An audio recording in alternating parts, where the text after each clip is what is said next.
Hello friends, today we will be dealing with common poisoning in children. What is poisoning? Poisoning is when cells are injured or destroyed by the inhalation, ingestion, injection or absorption of a toxic substance.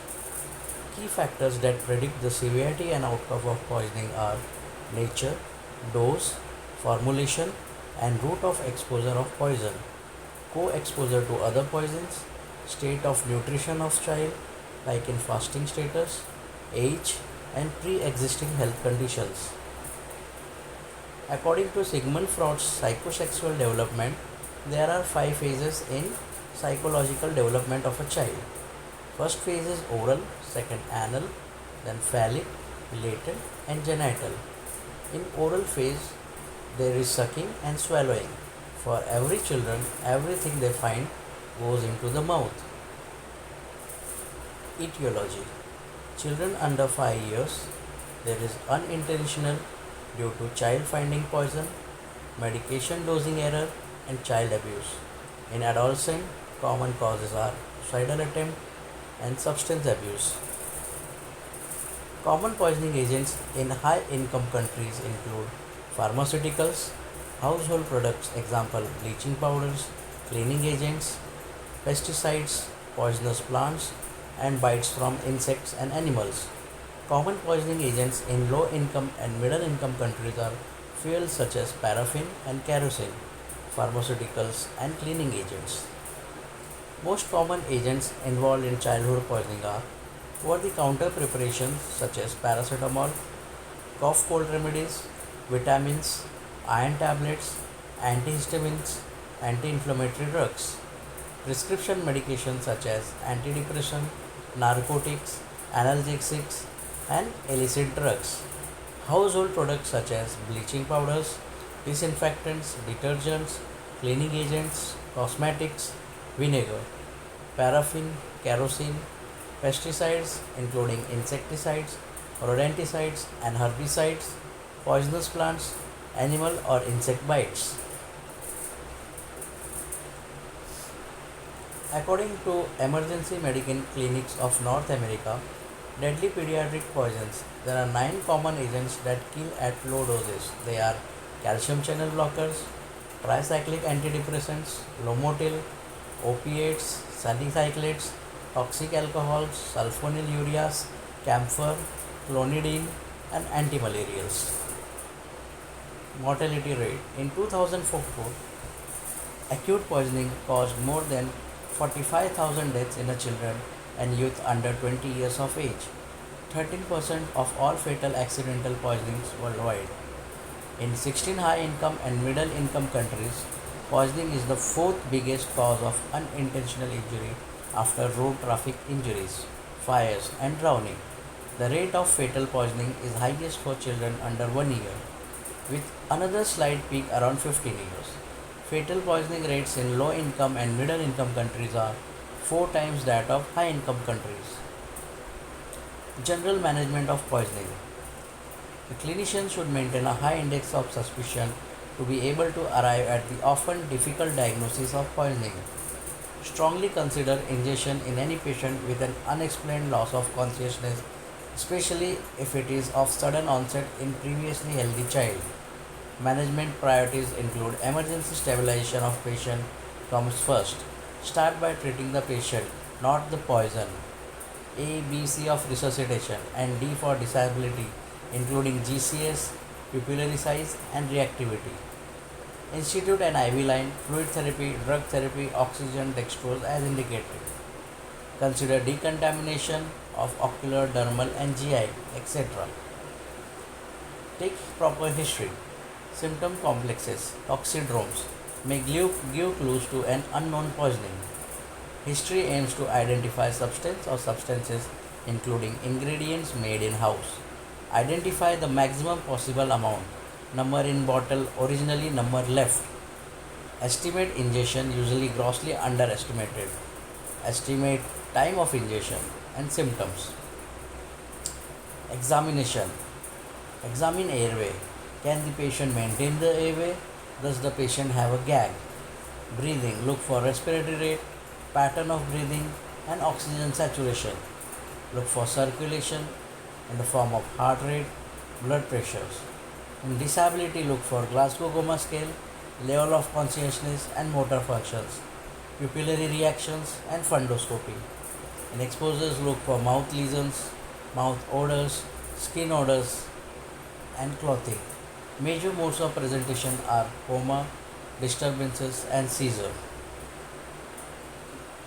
Then go for investigations, which includes arterial blood gas, ECG, chest X-ray, blood glucose levels, LFTs, CBCs, blood urea creatinine electrolytes, including calcium, and serum osmolarity.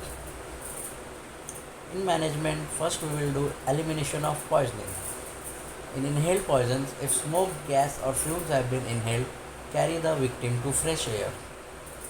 In poison on the skins, remove the cloth and flood the involved parts with water. Wash with soapy water and rinse thoroughly. In poisons on the eye, rinse out the eye with a plain tap water for 15 to 20 minutes. Do not try to neutralize acids or alkalis. In swallowed poisons, eliminate poison by either induction of emesis or gastric lavage. Induction of emesis. Do not induce vomiting if the child is comatose, convulsing, has lost his gag reflex, ingested strong acid or alkali or hydrocarbons like kerosene. The best method of vomiting induction is use of Ipcac syrup 15 ml, which might be repeated in 20 minutes if necessary. In gastric lavage, urine and blood for toxic screen and drug levels if intoxicant is known. With the contraindication of induction of emesis, gastric lavage may be performed after introduction of a cuffed endotracheal tube.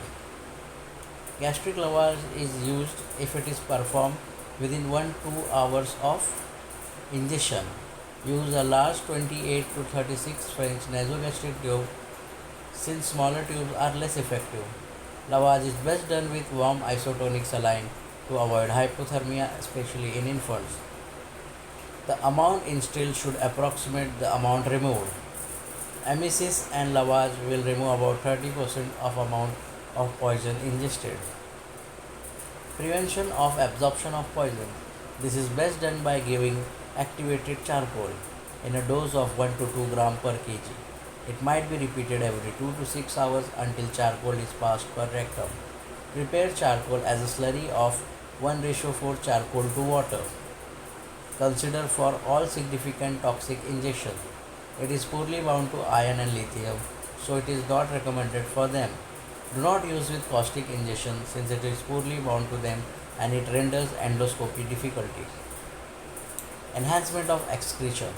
This is achieved by forced diuresis or dialysis. In dialysis, consult nephrologist. Dialysis is preferably by hemodialysis or peritoneal dialysis. Dialysis has been used for many substances, some of which are ammonia, amphetamines, anilines, antibiotics, barbiturates, boric acids, bromides, calcium, chloral hydrate, ethylene glycol, fluorides, iodides, isoniazide, meprobamate, methanol, paraldehyde, potassium, quinidine, quinine, salicylates, strychnine, and thiocyanates.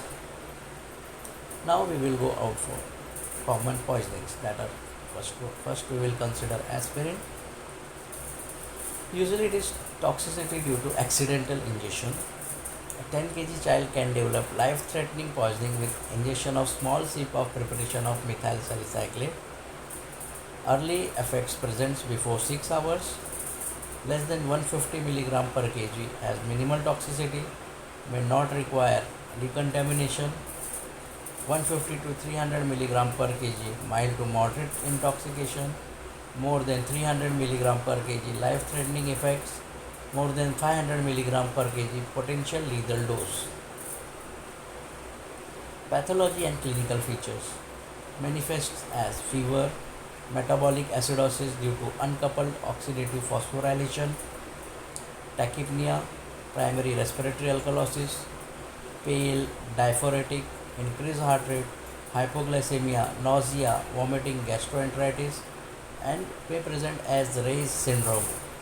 due to fatty degenerative liver failure and encephalopathy, and in severe cases may present in coma. Aspirin is found in wart remover creams, Pepto-Bismol, few herbal medications. In management, we will consider airway breathing circulations, GI decontamination with activated charcoal in stomach, 1 gram per kg, correct all metabolic abnormalities, acid base management, urinary alkalization and hemodialysis. The second one is paracetamol. It is extremely common in adolescents attempting for suicide. It is harmful if it is consumed more than 150 mg per kg. It causes liver toxicity. Liver enzymes usually spike after 2 to 3 days. Pain in abdomen, nausea. In management, initial general management includes ABC, GI decontamination, specific IV and acetylcysteine is an antidote. Liver transplant in severe liver damage. This is the acetaminophen normogram. How it will be toxic after few hours, in which dose, and plasma acetaminophen levels.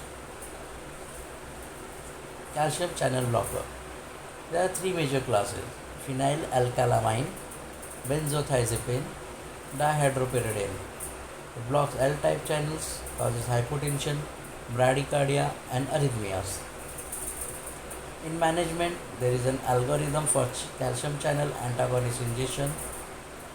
If there is less than 1 hour of consumption of calcium channel blocker, give activated charcoal. Look out for signs and symptoms.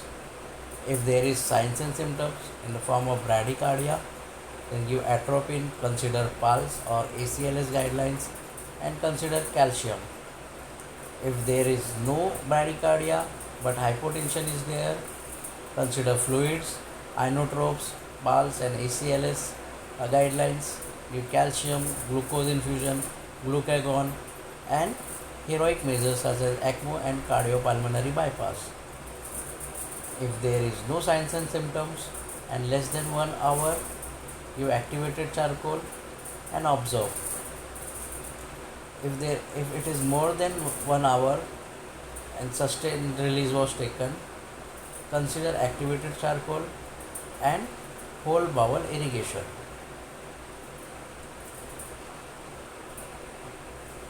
Camphor poisoning. It is an aromatic ketone derived from plants. Acts as a topical rubefacient, usually ingested as a liquids and balls, often in preparations combined with other medicines such as salicylates. Initial symptoms are gastrointestinal distress and generalized feeling of warmth. Symptoms usually progress quickly to nervous system involvement from restlessness to seizure. Delayed seizures have been reported up to 9 hours after ingestion. Injection of 1 to 2 grams have been fatal in children. Asymptomatic patients should be observed 6 to 8 hours and discharged if not developing symptoms. Remember about hydrocarbon aspiration if product is an oil with the history of coughing or vomiting. In management, no specific antidote for camphor toxicity exists and treatment is largely supportive involving airway management and seizure control. Asymptomatic patients should be observed for 6 to 8 hours. Aspiration and seizure precautions should be taken because of risk of spontaneous emesis and sudden CNS depression and seizures. Camphor-induced seizures should be managed initially with benzodiazepines. Hypoglycemic agents like beta blockers, sulfonylureas causes hypoglycemia after 8 to 10 hours of ingestion. 1 tablet of sulfonylurea can kill the child. Metformin, hypoglycemia starts in 4 to 6 hours after ingestion. Management include octreotide 1 to 2 microgram per kg IV or subcut every 8 hourly for sulfonylurea poisoning. Caustic ingestion. Pathology includes liquefactive necrosis, severe burns, eye damage, esophageal rupture. Kerosene poisoning. Toxicity occurs if kerosene is inhaled while being ingested. Causes irritating to eyes and skin. Aspiration may cause respiratory irritation. Acute and chronic exposure to kerosene may result in CNS effects, including irritability, restlessness, ataxia, drowsiness, convulsions, coma, and death. The most common health effect associated with chronic kerosene exposure is dermatitis. Treatment includes general supportive care, O2 support, emesis is contraindicated, steroids are avoided, antibiotics are not routine, artificial ventilation for respiratory failure. Drug of abuse. There are types of drugs like stimulants, dissociative agents, sedative hypnotics, opioids. In stimulants, in vital signs, there will be increase in heart rate, increase in respiratory rate, increased blood pressure, increased temperature. The patient will be hyper alert or will be in euphoria, pupils will be dilated. In examination findings, we will see sweating, tremor, and decreased peristalsis. In dissociative agents, there will be increase in heart rate, increase in respiratory rate, hypotension, increased temperature, disoriented patients, lethargy, hallucinations, or may present in coma. Pupils will be constricted. Examination findings includes nystagmus, ataxia, and vomiting. In sedative hypnotics, there will be hypotension, bradycardia, and bradypnea. The patient will be in stupor or coma. Pupils may be normal or may be sluggishly reacting. Peristalsis will be decreased and reflexes will be decreased. In opiates, there will be hypotension, bradycardia, bradypnea. Patient will be in stupor or coma. Pupils will be constricted. There will be decreased peristalsis and decreased reflexes. Summary of antidotes. Acetaminophen poisoning or paracetamol and acetylcysteine, which is mucomist. Initial dose of 140 mg per kg per oral in water or cola or juice or soda, then 70 mg per kg every 4 hours for 68 hours. That is total 17 doses or 18 total doses should be given. In anticholinergics, physostigmine in adult 2 mg and child 0.5 mg IV may repeat in 15 minutes until desired effect is achieved. Subsequent doses every 2 to 3 hours. We have to be cautious, may cause seizures, asystole, and cholinergic crisis. In anticholinesterases, atropine 2 to 5 mg in adults and 0.05 to 0.1 mg per kg in children, IM or IV, repeated every 10 to 15 minutes until atropinization is evident. In OPP poisoning, pralidoxime chloride 1 to 2 grams in adults and 20 to 50 mg per kg in children, repeat dose in 1 hour if required, then every 6 to 8 hours for 24 to 48 hours. Consider constant infusion. In carbamates, atropine as above, pralidoxime for severe cases. In benzodiazepines, flumazenil 0.01 mg per kg IV, the maximum dose is 3 mg. In beta-adrenergic blockers poisoning, glucagon 50 microgram per kg IV will be given. Calcium channel blockers, calcium chloride 10%, 10 ml in adults and 0.2 ml per kg in pediatric IV, or calcium gluconate 10%, 30 ml in adult and 0.6 ml per kg in pediatric IV. Consider glucagon 50 microgram per kg IV. In carbon monoxide poisoning, oxygen is given 100%. Consider hyperbaric for severe cases. In heavy metal and usual chelators, BAL, dimercaprol 3 to 5 mg per kg per dose, deep IM every 4 hours for 2 days, every 4 to 6 hours for an additional 2 days, then every 4 to 12 hours for up to 7 additional days. Arsenic BAL, lead BAL, EDTA, DAMSA, EDTA 50 to 75 mg per kg every 24 hours, deep IM or slow IV infusion given in 36 divided doses for up to 5 days, may be repeated for second course after the minimum of 2 days.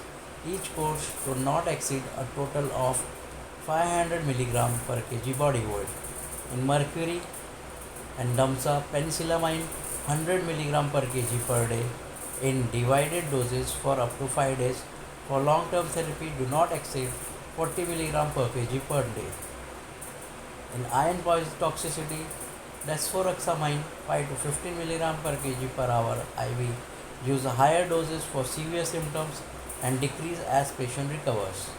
In isoniazide toxicity, pyridoxine 5 to 10%, 1 gram per gram of INH ingested IV slowly over 30 to 60 minutes.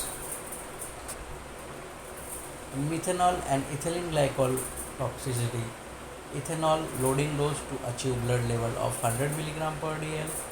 In adults, 0.6 gram per kg plus 7 to 10 grams to be infused IV over 1 hour. In children, 0.6 gram per kg to be infused over 1 hour. Maintenance dose should approximate 10 grams per hour in adults and 100 mg per kg per hour in children.